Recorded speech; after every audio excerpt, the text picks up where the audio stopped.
Cloning کیا ہے؟ ایک ٹیکنالوجی ہے، اس ٹیکنالوجی کا غلط استعمال اگر ہوگا تو وہ حرام ہوگا، لیکن یہ کہ در حقیقت یہ مظہر ہے اس چیز کا کہ جس کی خبر دی ہے محمد رسول اللہ صلی اللہ علیہ وسلم نے ایک لفظ دجال کے حوالے سے۔ دجالیت کیا ہے؟ دی ون آئیڈ مانسٹر، کانا دجال، وہ کیا ہے حقیقت میں؟ تو ایک دجالی فتنہ ہے۔ اس پر بھی جو عظیم ترین تحریر میری آج تک کے مطالعے کے اندر آئی ہے وہ مولانا مناظر حسن گیلانی رحمۃ اللہ علیہ کی ہے، اور سورہ کہف کی تفسیر جو ہے ان کی اس طریقے سے مل جاتی ہے بازار میں، اس میں ہے وہ مباحث، اگرچہ ہیں بڑے ہی فلسفیانہ اصطلاحات، پیرایا بیان بھی ان کا جو ہے وہ بہت سلیس نہیں ہے، لیکن جن کو علمی پیاس ہو اس سے سورہ کہف کی تفسیر ان کی شائع ہوتی ہے کتابی شکل میں۔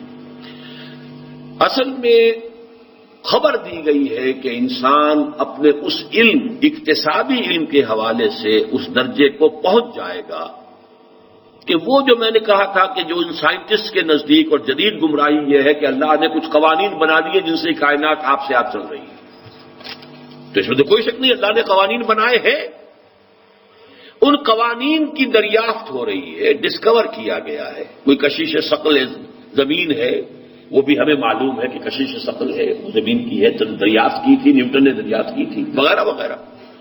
وہ دریافتیں جو ہے کہ جو فی الواقع اللہ کی پیدا کردہ یہ جو مخلوق ہے اس کے اندر وہ چیزیں موجود ہیں، وہ قوانین ہیں، وہ اوصاف ہیں، وہ پراپرٹیز ہیں، وہ قوتیں ہیں، مضمر ہیں، ان کی دریافت اور ان کا ایجاد اور ان کا استعمال یہ انسان کرے گا، اور ایک وقت آ جائے گا کہ تقریباً اس کی حکومت جو ہے ان عناصر پر کامل ہو جائے گی، جس کو اقبال کہتا ہے کہ عروج آدم خاکی سے انجم سہمے جاتے ہیں کہ یہ ٹوٹا ہوا تارا مہ کامل نہ بن جائے۔ لیکن یہ قوت، یہ اختیار، یہ اقتدار قواعد طبیعہ پر انسان کو اگر حاصل ہو، لیکن ساتھ ہی ہدایت بھی ہو کہ میں اللہ کا خلیفہ ہوں، مالک نہیں ہوں، میں حاکم نہیں ہوں، اگر وہ ہدایت نہیں ہے تو وہ حاکم بن کر کھڑا ہو جائے گا، گویا کہ خود خدائی کا دعوے دار ہوگا، اور وہی دجال ہوگا جو خدائی کا دعویٰ کرے گا۔ یہ منطقی اصل میں اسی کی طرف ہمارا جو ہے تاریخ کا سفر ادھر ہی جا رہا ہے۔ خدائی کا دعویٰ کرے گا، کیوں کرے گا؟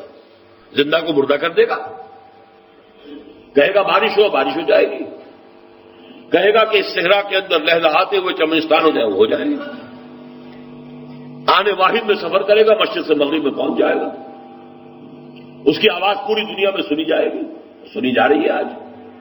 تو یہ رفتہ رفتہ انسان ٹیکنالوجی اور سائنس کی اکتسابی جو علم تھا، جو انسان کو اللہ تعالیٰ نے حضرت آدم کی شخصیت میں پوٹینشلی عطا کر دیا تھا علم الاسماء کی صورت میں، وہی ہے، اس کی ایکسفولیشن ہو رہی ہے، وہ بڑھتا چلا جا رہا ہے، کھلتا چلا جا رہا ہے، اور وہ اس انتہا تک پہنچ جائے گا کہ جہاں جا کر پھر انسان خود خدائی کا دعویٰ کر دے گا۔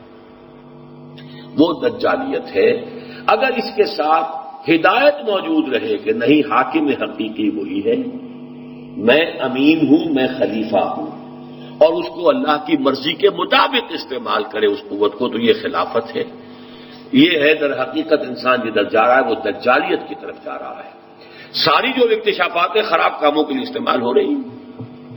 اب جو کچھ ہو رہا ہے ٹیلی ویژن کے ذریعے سے جو ہو رہا ہے، مخرب اخلاق سارے کام ہو رہے ہیں، پوری دنیا میں ہو رہے ہیں، چرچا ہو رہا ہے۔ اب اس پر کوئی فقہی حکم لگانا، اس میں تو پوچھا کس نے؟ کلوننگ والوں نے آپ سے پوچھ کر کلوننگ کی ہے کہ یہ جائز ہے کہ ناجائز ہے؟ یہ خاص ہمارے ہاں ذہنوں میں یہ سوالات جائز ناجائز کے اٹھ جاتے ہیں۔ میں نے تو ایک لطیفے کے طور پہ آپ کو سناؤں، جب پہلی مرتبہ پاکستان میں صدر ایوب کے زمانے میں یہ فیملی پلاننگ کا مسئلہ شروع ہوا تھا بڑے زور شور کے ساتھ، ایک جگہ میں گیا ایک دفعہ ایک وکیل صاحب کے ہاں منٹگمری میں، تو وہاں معلوم ہو رہا تھا ان کے اس میں آفس میں کہ دو گروہ بنے ہوئے ہیں، اور دونوں گروہ ایک دوسرے سے گفتم گفتہ ہے گفتگو میں، یہ حلال ہے، یہ حرام ہے، یہ جائز ہے، ناجائز ہے۔ کافی دیر میں بیٹھا رہا، پھر میں نے ان سے صرف ایک سوال کیا کہ حضرات آپ سے پوچھا کس نے پوچھا حلال حرام؟ چپ، ریفرنس ہی نہیں ہے، خامخواہ بیٹھے ہوئے آپ اپنی انرجیز کو ضائع کر رہے ہیں۔ پہلے یہ طے تو کرائیں اس ملک میں حلال رہے گا، حرام نہیں رہے گا، پھر بحث کیجئے کہ یہ حلال ہے کہ حرام ہے، تو فائدہ بھی ہے۔